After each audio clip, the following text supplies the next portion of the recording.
Today we're going to talk about how to measure your rein. Give them this, and then give them this also.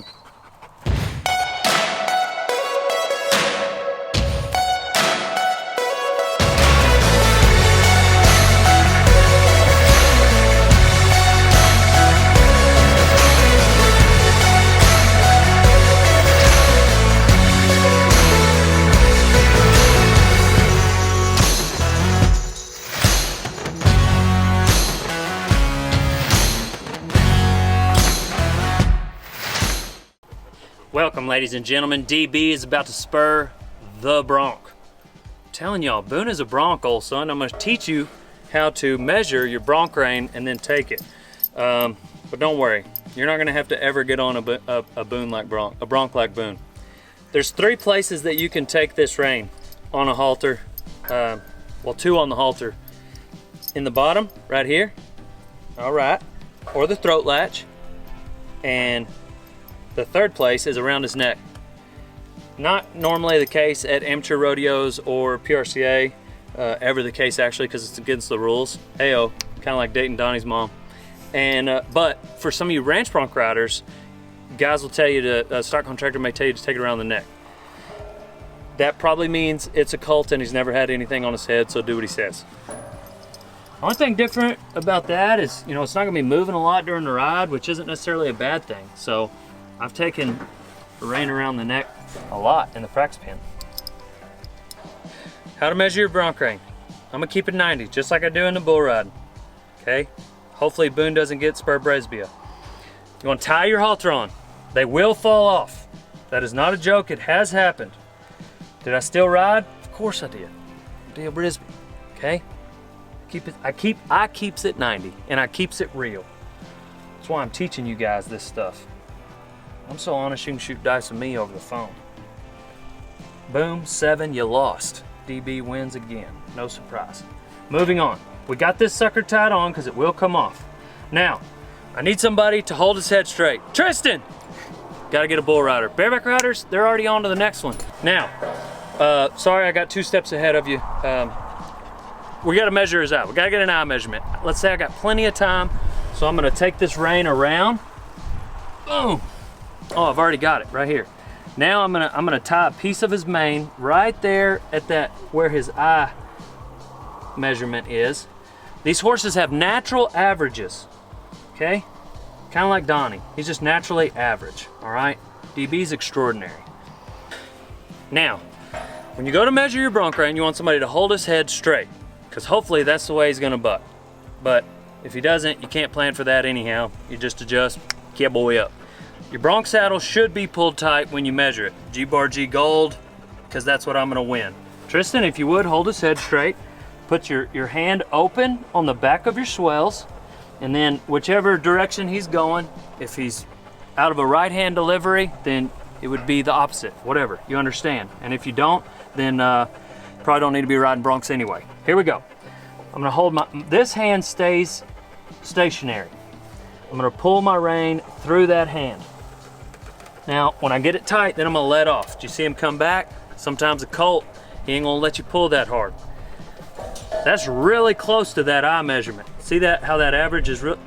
Dale, gosh darn it, if you aren't just about the wisest old cowboy, well, I am. So, now I know that if I drop, or he bucks, or we gotta roll him, I don't have to pull on his head a whole lot more because I realize that his eye measurement is pretty darn close to average. Old Boone takes an X and 4. What's that mean, Dale? You've got your average right there measured. You add 4 to it, okay? Or 2. Notice how I didn't say 1 or 3. We don't use odd numbers. It's gonna go with if it were X and 1, then we're gonna call that a long average. For X and 3, we're gonna call that a tight 4. It's just kind of a saddle bronc rider thing. There's also, this part's gonna blow your mind. You've got a fist, an average, and a short average. Okay? Fist, short average, average. But when you're going in the throat, average is actually a fist. So short average is actually longer than average when you're in the throat. Tell me how that makes sense, okay? Somehow it does. Now, you bronc riders out there, you know what I'm talking about, but for you newbies, you may have to come to the old DB Winnebago Beaches School one day. We're gonna work on the name and learn what I mean there. Essentially, we're in the bottom, fist, short average, average, long average, X and 2, tight 4, 4, double in a braid, then we give them this. You know what I'm saying? You ready, Donnie? Oh, yeah. Okay, so he's Xing 4. We've already had that measured right there. Add 4, grab it here. That is your most common way to grab the bronc rein. All right, split that finger. Where's that rein going? Nowhere. Some of the Wright brothers, they do it like that. A lot of world champions in that family. Seems to work out for them. That's why they ride G-Bar G Golds. Now, there's another way to hold it. I don't recommend this. I do it, but I don't recommend it. I'm gonna show you. I run my fingers through. Now, I like to run my pinky right through the middle, my ring finger through another braid. So I've got 2 braids, braid, braid, right there. See that? That's how I do it. Dale, what if he takes some rein? I guess my arm's gonna come off because I ain't letting go. I just seem to be able to get my hand out. Not that I've ever been bucked off, but if I did, my hand did come out. Another way, 2 fingers together through 1 braid. All right, you just split that, or you can split them right up the middle, but you keep those bottom 2 fingers together. My old traveling partner used to take his rein measurement like this right here. He'd get 1 braid in between his middle fingers, and he loved it. What I don't like, nor do I recommend, is just your pinky.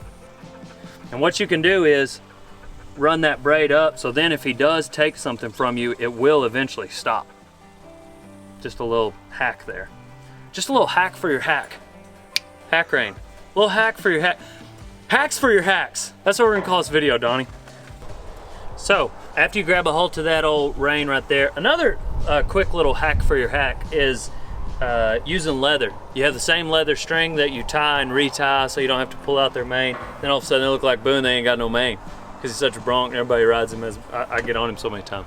Anyhow, we're gonna grab it the most common way, right there, split the finger, pinky finger, and we're gonna climb in, old son. D up and buck 8. Get ready to D up and buck 8 on the beach.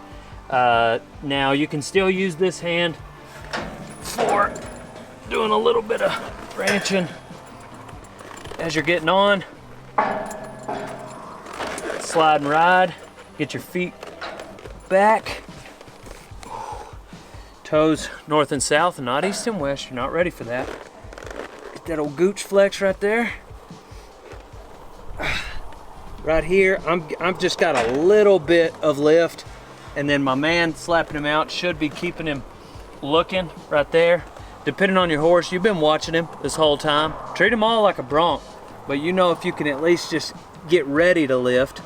And then as he goes, 3 things should happen when he makes that first move. Number 1, you start lifting your life away, lifting your little heart out.